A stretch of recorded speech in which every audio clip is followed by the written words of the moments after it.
5 most useless inventions that didn't change history. Number 10, daylight motion pictures. I saw Avatar 2 last night and I shit you not, the lights did not turn off for the first 5 minutes of the movie. Yeah, it was chaos. People were yelling, ushers were throwing their visors at the lights. It was chaos on Pandora. You need complete darkness to enjoy a movie. For personal preference, obviously, but for the projector's sake, we need to see the damn light, okay? It has to work. Back in the 1910s, daylight motion pictures were normal for a hot minute. Can you believe that? This trend moved across the country right after a bill was passed. So theaters went from dark and enjoyable to bright enough that you can now see who's sitting next to you in 4K with your real eyes in a bright room. It was a safety hazard for theaters to not have the lights on. Can you imagine if this stuck around? I would be so pissed. Just this bright the entire movie, we're like, all right, I think it's the Avengers, I don't know. Number 9, spray on hair. The babes are back. Yeah, that's what this real advertisement says about spray on hair. The babes are back. Look, I'm 28 and I know that a lot of guys have bad luck hair-wise at this age. This spray is not the solution, okay? This spray is not it. Just don't, this isn't it, my guy. This early 1990s product did not sweep the nation. Men did not regain their youth for $39.99 plus shipping. Didn't happen. It just looked like spray painted cobwebs. You know what I mean? It was like wet. It was very Halloween wet. It had like that damp, dewy morning look. I don't know. The advertisement legit says the babes are back. Yeah, which implies that the babes noticed his bald spot, decided as a group, you know, they had a meeting, made it official, and then they all left. Which is just not true. Women love bald guys. Vin Diesel, The Rock, Patrick Stewart, Professor X, are you kidding me? He summons the babes back. He's like, come. Number 8, ab belts. All right, here we go. Perfect product for the guys who want an 8-pack without doing any of the work. Just gotta shake your shit around. This is horrible. You're gonna shit your pants doing this. The ab belt sounds too good to be true, and that's because scientifically it is. Ab belts in the 90s were as hot as Tom Hanks was at the time. It was crazy. Everybody had one of these in their household. I think we may have had one growing up, now that I think of it. An ab belt, did I have it? Maybe. I don't know what it was. We also had a bowling ball growing up, so I don't know, parents are weird in the 90s. Science can confirm that wearing an ab belt has no real benefit whatsoever. It does not make you strong like Thor. That's not how it works at all. If your company is thinking about making false claims, well, expect real lawsuits to follow. Number 7, walking sleeping bag. Dare I say a perfect gift for the sleepwalker in the household. Here we go. A sleeping bag, but with footholes and a face hole. Also, no holes for the arms. Just legs and face holes. That's it. 1, 2, 3. I can't think of a more dangerous product to possibly sell. Now, as somebody who has broken his front teeth twice, I can say with full confidence this is the worst product in history. One misstep and you're just watching your oncoming doom right in front of you and you can't even stop with your hands. I get it on paper, this thing sounds cozy for a few minutes and sure, I guess it's fun.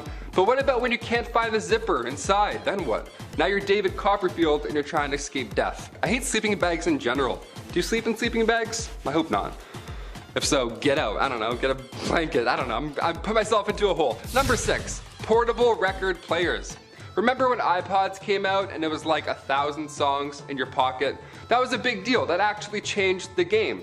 You know, technology-wise, that was it. We went up from there. Portable record players, not so much.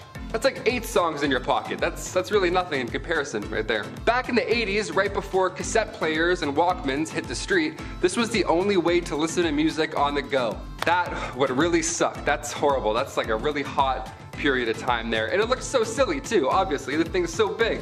I don't think records are meant to be on your person with headphones. Like, what are you, Mozart? What are you doing? What is this that you have attached to your waist? It looks like an IED. Get this off. This is terrible. A portable record player is not a good idea, now or then. In order to enjoy Frankie Valli in the Four Seasons, you of course had to remain completely still. You're like, hey guys, come on, listen. Nobody f***ing move. Number 5, radiated toys. The Gilbert U-238 Atomic Energy Lab, nice. This toy set sure looks fun upon first glance, but when the company released this kit back in 1950, It was all but games. Gilbert, who was a successful toy maker, businessman, and even magician, always a red flag, I guess, he believed that his line of work should be fun yet informative. Yeah, one of those nerds. He was nicknamed the man who saved Christmas after he convinced the US Council of National Defense not ban toy purchases during World War I around the holiday season. So that's cool. He really wanted to get this product out there and still make money during a war. What a hero. This set was around $50 too, which back in the day was a lot more than $50 now, and the price was justified as the set was actually radioactive. Sorry, what? That's right, the Gilbert U-238 Atomic Energy Lab contained a cloud chamber where you can actually see real alpha particles traveling at 12,000 miles a second. Yeah, imagine asking for a light bright and you get this. You're like, oh cool, radiation poisoning, that's awesome. I'd rather find coal. Next. Number 4. Birkin Bronze Radium Chocolate. This sounds like a bad time already. Radium chocolate? That's horrible. These delights were sold between 1931 and 1936, and it was praised for the effect that it had on consumers. See, instead of getting a tummy ache after downing some of the Birkin Bronze chocolate, you would feel rejuvenated. The chocolate was made in real radium water, guaranteed. That was the selling point, you know? Real radium water. That's, if you see this, you're either playing Fallout 4 or you've gone back in time. This is not looking good. Looking back now at the details that I just provided you, you can imagine the horror stories that slowly began to spread over these new delicious treats. It's the holidays, you know, you gotta be careful. Lindor always messes me up. That's a bad one. Lindor and radium chocolate both really upset my tummy. Number 3, mood rings. I'll admit it, these blew my mind at one point. I was 4 years old and I could not understand the science behind a mood ring. I was relying on these things every single day. The mood ring was a 70s invention famous for, of course, its changing appearance. How does he do it? Nobody knows, right? That's the magic of it.